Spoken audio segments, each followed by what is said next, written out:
Hi, everyone. So, emerging threats and countermeasure. So, the first thing that comes to mind is the cybersecurity paradox. One of many, perhaps, but we understand what needs to be fixed, but we lack the ability to fix it.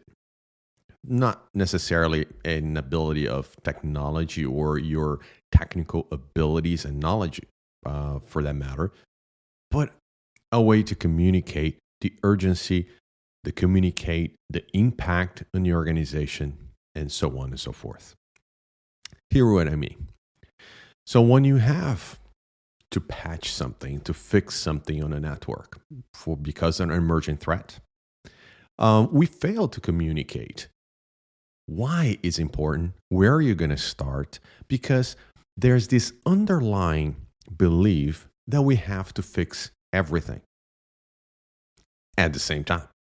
So when you scan an environment as a cybersecurity analyst and you scan a subnet, you know, no discrimination. You scan all the APs there and come up. Here are the vulnerabilities. Here are the high, mediums, and lows. Go ahead and patch all the highs. There's no concept of criticality.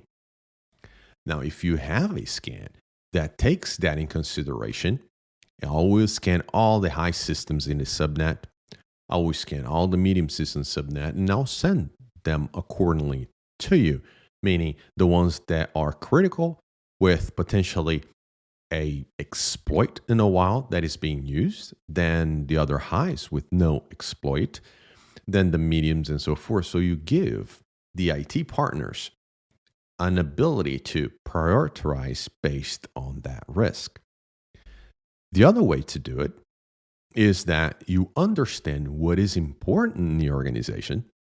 So you have a list of the solutions that have a direct impact to the company's mission, corporate objectives, vision, and the products that your organization provides to your customers and shareholders. So when you have that understanding, you scan those first. The priority is already there for you. And what I mean scan environment, when you do a risk assessment environment, it's not necessarily only scanning. Now, scanning will address the emerging threats where this vulnerability may exist on your environment. But if you're doing a risk assessment to understand the weaknesses of that particular critical environment in your organization, you will do a lot more than just that. You will assess the devices, that is your scan.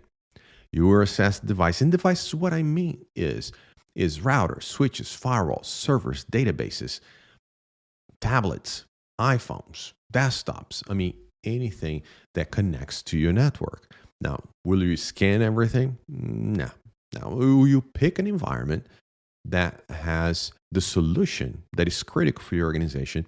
Evaluate the devices that are on that environment and then only pick those.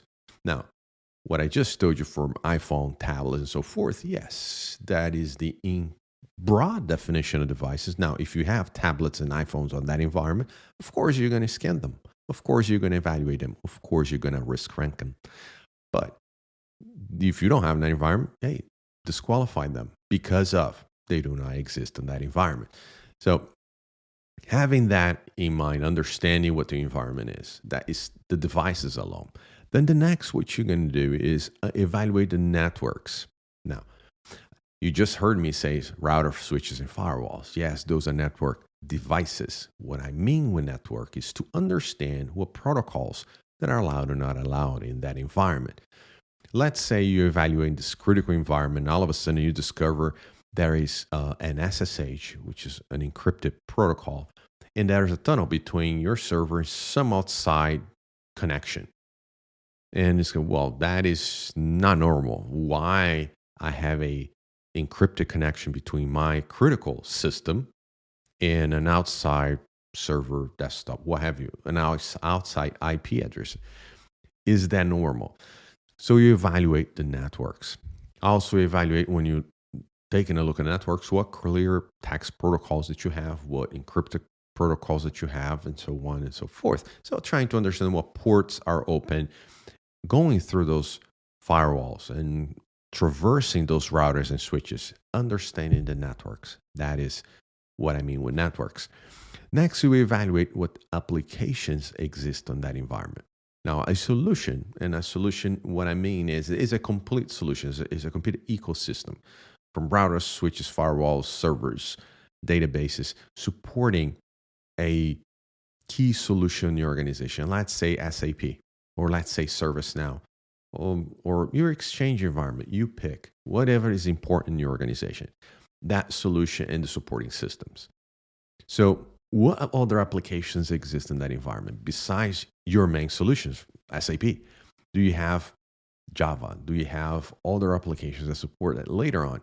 Part of your scan, you say, well, where I have this version of this application, you'll be able to associate that. Other elements you're looking when doing that assessment is who owns it. Every organization is a little bit different. So if you have an application that has a IT as the owner or the custodian, or you have an application where your organization says, no, we have an application owner for that. IT is not responsible. So assign an owner for that, making those connections, because if these emerging threats, you will not have much time to go pursuing and trying to identify. That is not the time. Even if you had the time, that's not the time to do it. Those are pre-work. So those are homeworks. You have to make those connections. Associate those applications, the systems, the databases, the devices in general to a particular owner. Now, if you have these separate devices and applications and separate owners for this, separate owners for that, make sure those roles and responsibilities are well documented, because when time comes, who does what should be very clear at that point. The other area you should be evaluating, part of this, is the data. So, is the data critical? If it is critical, should it be encrypted during transport and storage? So, understanding what data exists in that environment could be key to identify the criticality of the system if you don't know yet. So, you can use that criticality to assign urgency to your work, to remediations and so forth. Now, we pick a theme here in the beginning. And now we're evaluating a critical solution for your organization that support the vision, the mission, the corporate objectives, and the products that you should provide to your customers and shareholders. Understanding that, you can take a guess that whatever comes out and whatever is generated from that environment is critical to the organization. So it's a safe bet, a safe assumption. So understanding that it should be encrypted. If it is, great. If it is not, should it be? Evaluate that. Where the information is going. You can do a data map. Say yes, because if I bet you the information does not live on that bubble. Other applications, other APIs, going to go in that environment, grab the information, and use to create reports, create other applications. It will be an input of something else that is outside that you do not consider critical to the organization, but your data is leaving that environment. You need to also understand where that data is, because if that emerging threat is there on your environment and the threat actor is trying to steal information, why is steal from Fort Knox, where you have information protected, monitored, maintained, if that other environment here is less secure and your data is sitting there, the same data, because you have this API that pull every midnight, pull that information to update these other applications. So understanding the data flows is very important. Lastly, you should be evaluating the users on that environment. Now, users could mean a lot, of, all the users. If you don't have the time, the staffs, the resources, focus on the admins of that environment, because those user accounts have the most power overall in the system to make changes and modifications. Focus on them. Do they have a different strength of password? Simple as that. Regular user, let's say, is 9 characters, and for that password for admin is 20 characters, what have you. Make sure they are implemented throughout that environment. If the AD is pretty simple, right? You check the Active Directory and see if it's that. But then you have these applications that do not connect to AD. Are those admins having the same password requirements as the rest of the other systems? Those are the oddballs that you need to be checking as part of that risk assessment. Do all the admins still work in your company? Pretty simple. Do it still open work there, or the account is just open there, ready to go, but the employee no longer exists, or the employee is no longer with the company? Make sure that you have that information as you assess. So those are a way for you to do a risk assessment in your organization beyond the point and shoot type of scan. So you do those. So once you understand, now you have that high environment. Now you understand. But let's go back to the vulnerability scan. So you assess the vulnerability. Let's say an environment with 250 systems. And you have 23 you found they have high vulnerabilities. And now the example I'll give you here are going to be high, medium, and low. So we have, let's say, 250. Let's say about 30 are high. And then you have about 90 to 100 mediums, and the rest is low. And I ask you, so what is the environment risk criticality? So I'm not asking for devices. I'm not asking you for you to provide each device criticality. Yes, I know the scan will provide you that. But if you combine all the 250 with all the highs, mediums, and lows, what is the environment risk criticality? Is the environment a high? Is the environment a medium? Because most of them are mediums. Or the environment is a high because you set a watermark level that if I have any highs is high, right? Like we do classifying data. Is a mixed environment with high, mediums, and low. What is the total environment criticality?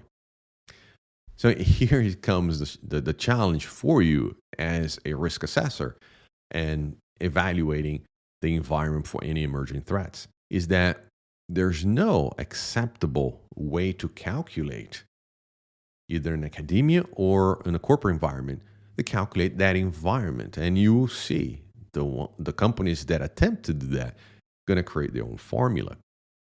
So what is that environment? You can establish that any way you want in your organization. I'll give you a small example. If you set your risk appetite to your organization is, I should not have any more than 10 highs on the environment at any point in time because we have a very low risk appetite. We need to start patching those right away. So if you have, what I said, 50, 70, 20 highs, regardless, if it's above that mark, the entire environment should be considered high, regardless how many mediums and lows. So you set that high bar, and then you define the critical of that environment. Now, it's not perfect. It's not the exact number. There's no fancy, complex calculation about that. But it's better than being here and trying to decide, should be high, should be medium, and just guess. No, you have a methodology, an approach that was accepted by manager, accepted by your peers, that should not have more than 10 highs. So establish that and stick with it, because you need consistency when you're establishing these. It's not because you don't want to, okay, this scan, anything on this environment, anything above 10, the environment could be considered high. Then you scan a similar critical environment 3 months down the road. You say, well, if it's above 20, we're going to consider high, but right now it's 17. Let's consider that a medium. Now you highlight the subjectivity of your approach. Establish that and scan consistently. So all your critical environments, anything above 10, the entire environment is considered high. If it is not a critical environment, right, it's a supporting environment, anything above 20.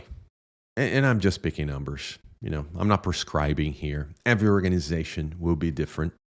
But what you need to do is establish something that is objective, accepted by your peers, accepted by your stakeholders, accepted by the application owners and the system owners and what have you. It has to be something that everyone has to buy in, because when come time to implement, we all know the criticality of these environments and how we got to that, right? How we got to that criticality, because there's some thought into it. It's tied to risk appetite to the organization and so on and so forth. So understanding that risk environment. Now I talk about vulnerabilities. There are several ways to see vulnerabilities in your organization and classify them. I'll give you one way. There are 3 themes of vulnerability or vulnerability scanning, of vulnerability results. Vulnerabilities will fall into a critical category, which are vulnerabilities that have exploits, vulnerabilities that have not only exploit, they are actively being exploited in the environment. Then you have vulnerabilities that fall under 0-day. Those are vulnerabilities that no one know existed and it got released, and now you have to patch it if a patch exists. Usually a 0-day, you might have some workarounds until the vendor actually establish and develop a patch for you. Hence 0-day. There's no a warning about that. So you have your critical, your 0-day. And the third will be your cyber hygiene. Cyber hygiene is basically maintaining the environment as hygiene means in a personal way. You have to maintain a certain level of vulnerability in your environment. Remember, you cannot patch everything, and that is not your goal. But you have to maintain a certain level. Let's say the environment should not have patches or vulnerabilities that are older than 30 days, 60 days. Once again, tied to your risk appetite.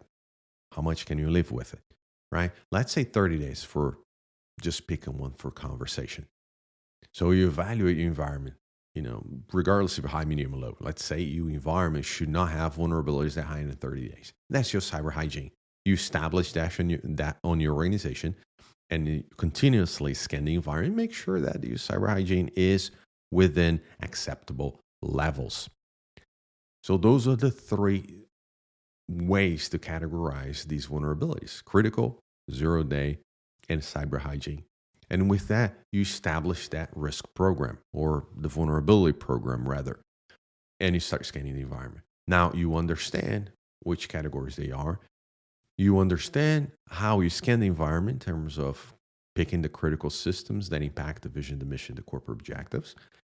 You understand the fact that you evaluate more than only devices. You evaluate networks, you evaluate applications, you evaluate data, and you evaluate users. Now, how you evaluate that?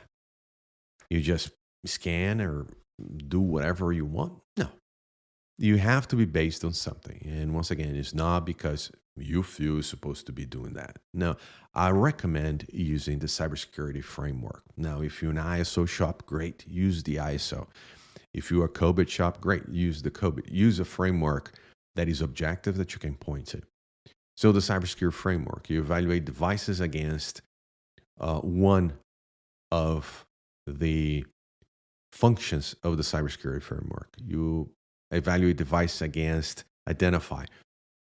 Can I identify all the devices? Have I identified all the devices? Do you have a strong methodology to identify all the devices? And so on and so forth. Ask those questions. Then you move to the next function. Devices and protect. Do I have protection mechanisms to protect these devices? And so on and so forth. And then you move to the next one. Identify, protect, detect. Do I have detection mechanisms to protect those devices? So protect your antivirus and so forth. Detect, once again, identifying, detecting, detecting anything that happened in your environment. That's post, right? It's what we call right to the boom, right? Up there, you identify, you protect, and then eventually is the old adage, right? Is not if but when you get compromised. So when you get compromised comes the detect. Are you able to detect that attack? So that what functions, what tools, what process you have in place, evaluate, and so on and so forth. And then you go through the entire NIST cybersecurity functions, cybersecurity framework functions, and evaluating those. So you have these areas that you assess over time, and you continue assessing them on your environment. So now we understand the vulnerabilities, we understand how we're going to classify them, we understand how we're going to assess, and so on and so forth. So you can assess the entire environment, you can assess a sample set. Now, a sample set is something that tricks a lot of people because you say, okay, I have 250 devices in that environment. I don't have the resources. I don't have the time at all to do this, all of them at once. So I will do 50 of them, or I will do 100 of them. So, but the question becomes: is that enough? Is that simple set that you just pick out of nowhere representative of total population? If you're lucky, it will be, right? If not, how you get to that? Well, there are statistical formulas that you can use, and I recommend using them if you're going to use sample set. Because when you go present this to leadership, a few things you wanted to keep in mind. One is, it's not what you feel, what you believe, but it's something that you can point to. Once again, what I like to call, take the weight off your shoulders. You don't want that. You don't want to be the guy or the gal being interrogated because, oh, why you think is that? Why is that? Where you got that from? And so on and so forth. So on your assessment, you say, you're going to assess these device classes. I'm going to assess against the cybersecurity framework. Once again, it's not me. It's the NIST recommended, which is an industry developed standard accepted throughout the country and the world as an acceptable way to assess risk in your organization. And the formula simple set, I will use a statistical formula that I can extrapolate the number that is statistically tied to total population. Has let's say it has a 95% confidence level, and so on and so forth. So you tie that for 95% confidence level. It is a simple set that is done not because you felt like that was a good number that your team could have finished on time, but rather it's tied statistically to the total population. So this way, if you find vulnerabilities on that sample set, you can say that is correlated to the total population. So 10% of your sample set should exactly correlate to 10% of total population, even though you didn't do the entire population. Once again, ties to that. That makes you look great. That makes you look smart. That makes you look in a way that if challenged, you can say, I got this from here. And here's the resources, by the way, if you want to take a look at yourself. Look good. Do the assessment objectively. Every time you can eliminate subjectivity is a good time for you and for your team. So emerging threats and countermeasures is a great topic, but highly misunderstood in how you implement that in any organization.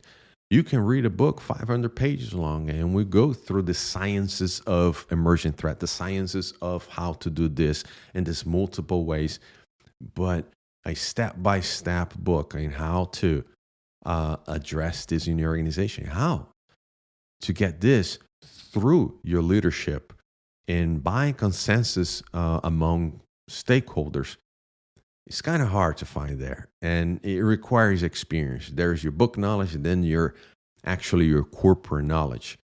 because you will face those. You want to ask for resources. You want to work with your stakeholders to make sure it's patched on time. All of that. There's no book that can explain that for you. In every organization, gonna be a little bit different. You might know your organization, but if you change companies, the other organization you have some other hurdles that you're gonna have to overcome. But having that foundational knowledge, having that foundational approach that can sustain scrutiny about your sample set, can sustain scrutiny why you're evaluating this way, can sustain scrutiny why you said 10% is a good high water mark for high vulnerabilities, or why not 5? Why not? Well, based on company risk appetite, you can just answer a question with another question. If your 10% is not good enough, it's too high, what is your risk appetite? We can adjust accordingly so we all be happy in the middle. So having that foundational knowledge can get you ready, regardless of what the company culture is and regardless of what company you go work with. Having that understanding, not just the topic, but how to implement a program that is focused on the threats and countermeasures in protecting your organization.